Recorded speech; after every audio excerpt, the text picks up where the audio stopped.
मामा देखिए मैं कैसा लग रहा हूँ। मेरी जान बहुत प्यारे लग रहे हैं आप। कहाँ जा रहे हो? मेरू की मामा के घर जा रहे हैं। बहुत अच्छे खाने बनाती हैं वो। अच्छा मेरू का है, मेरी बात करो। वो ऊपर तैयार हो रही है मामा। अच्छा जैन, जब वापस आओगे तो मामा को कॉल करके बताना है, ठीक है ना? You know I get worried. जी मामा बता दूंगा।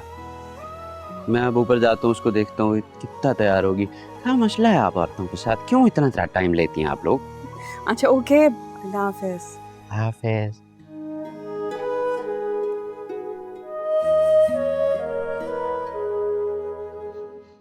हर तरह की कोशिश कर ली, लेकिन ये दोनों ढीठ बाप बेटी तो टस से मस नहीं हो रहे।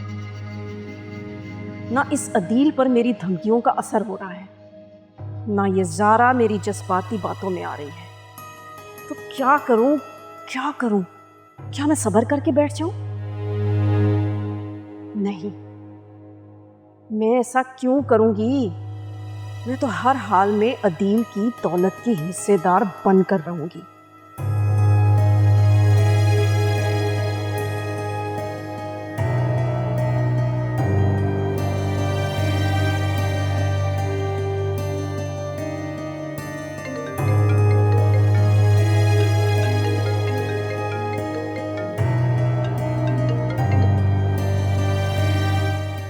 अब क्यों फोन किया तुमने मुझे?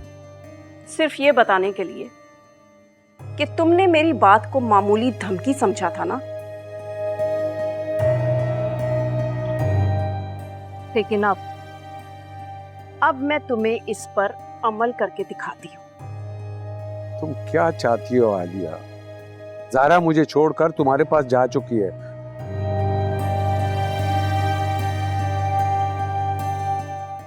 वो मुझसे इतनी बदगुमान हो गई है, ना मुझसे बात करती है और ना मेरी शक्ल देखना चाहती है। भाई इससे ज्यादा तुम्हें और क्या चाहिए? सब कुछ तुम्हारे प्लान के मुताबिक तो हो गया ना? ज्यादा मासूम ना बनो। तुम्हें पता है कि मुझे क्या चाहिए।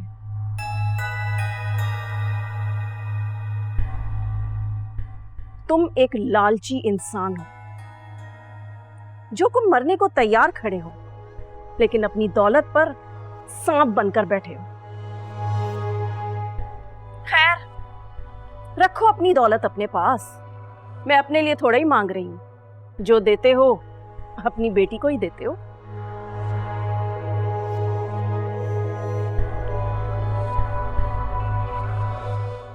खैर, अगर सब कुछ मुझे ही करना है ज़ारा के लिए, तो मैं सबसे पहले उसकी मंगनी तोड़वाऊंगी। क्या? और उसके बाद तुम और भी बहुत कुछ सुनोगे।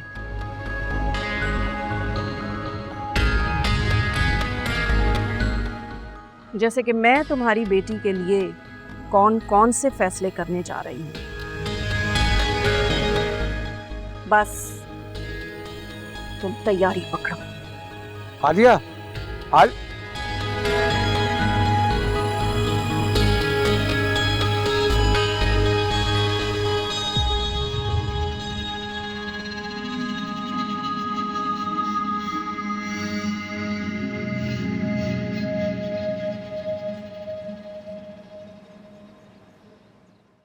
फुप्पो, हादी बता रहे थे आपकी तबीयत खराब हो गई थी। अब कैसी तबीयत है?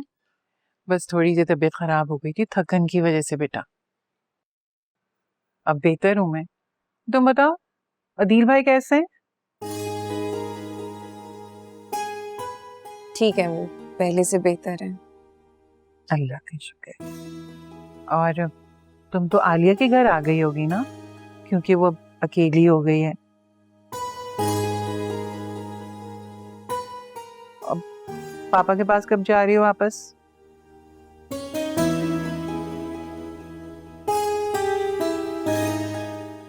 पता नहीं फुप्पो, फिलहाल तो कुछ नहीं पता। अस्सलाम वालेकुम। वालेकुम अस्सलाम। लाओ बेटा।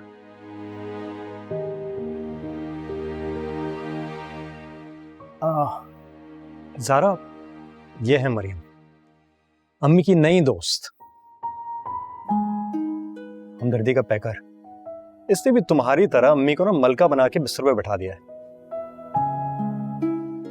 वाकई बहुत अच्छी बच्ची है ये। मुझे तो किसी काम को हाथ ही नहीं लगाने देती। मतलब कि अब मैं सिर्फ आराम करती हूँ और कुछ भी नहीं। बहुत अफसोस हुआ आपकी अम्मी का सुन के। मैं अपने घर में होती तो ताज़ियत के लिए ज़रूर आती। जी मैं समझ सकती हूँ, इतने दूर आना मुश्किल होता है ना। आप खाला की भतीजी हैं ना? अम्मी ने आपका बहुत बार जिक्र किया है। बेटा ये मेरी सिर्फ भतीजी नहीं बल्कि होने वाली बहू भी है। हादी और इसकी मंगनी हो गई है।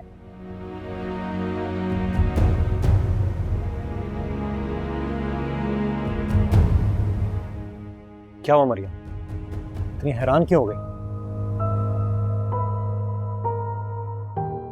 तुम्हें यकीन नहीं आ रहा क्या? नहीं वो खाला ने अचानक ये बात बताई तो मैं थोड़ा सा। Anyways congratulations. Thank you. अच्छा फूफो, बस अब मुझे भी इजाज़त दें, खाला इंतज़ार कर रही होंगी। नहीं तुम बिल्कुल नहीं जाओगी। इतने दिनों बाद आई हो, खाना खा के जाओगी तुम। नहीं, फिर कभी सही, मैं फिर आ जाऊंगी। अभी चलती हूँ। कोई बात नहीं ना बेटा, हादी छोड़ आएगा तुम्हें।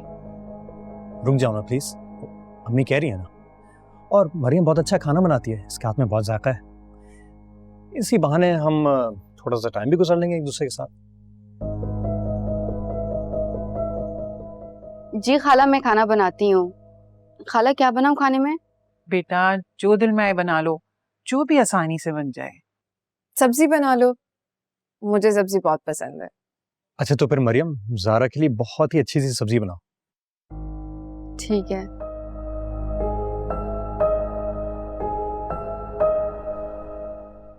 लो ना बेटा, पियो।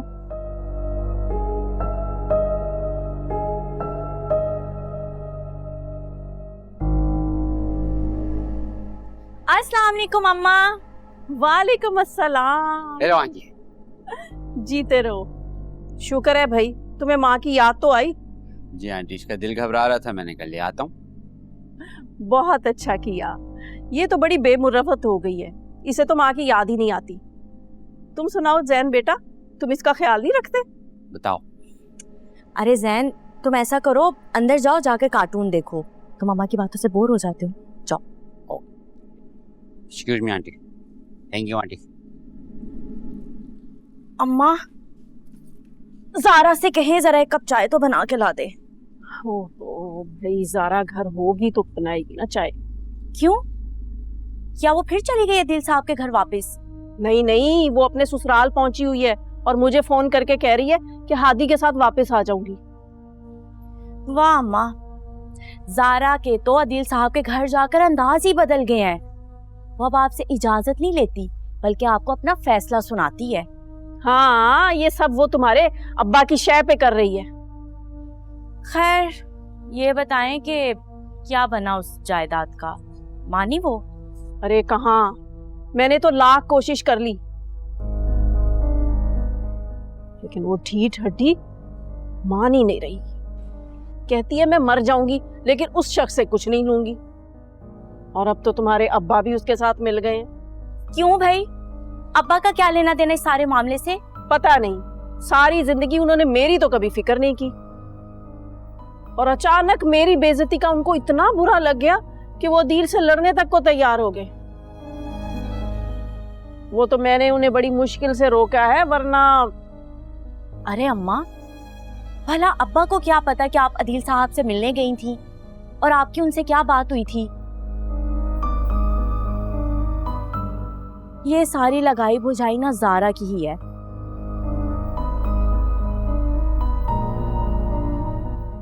ताकि आप उसे मजबूर ना करें उसके बाप से कुछ लेने से। पता है ना आपको कितनी जिद्दी है वो, एक बार कुछ ठान लेना तो करके रहती है।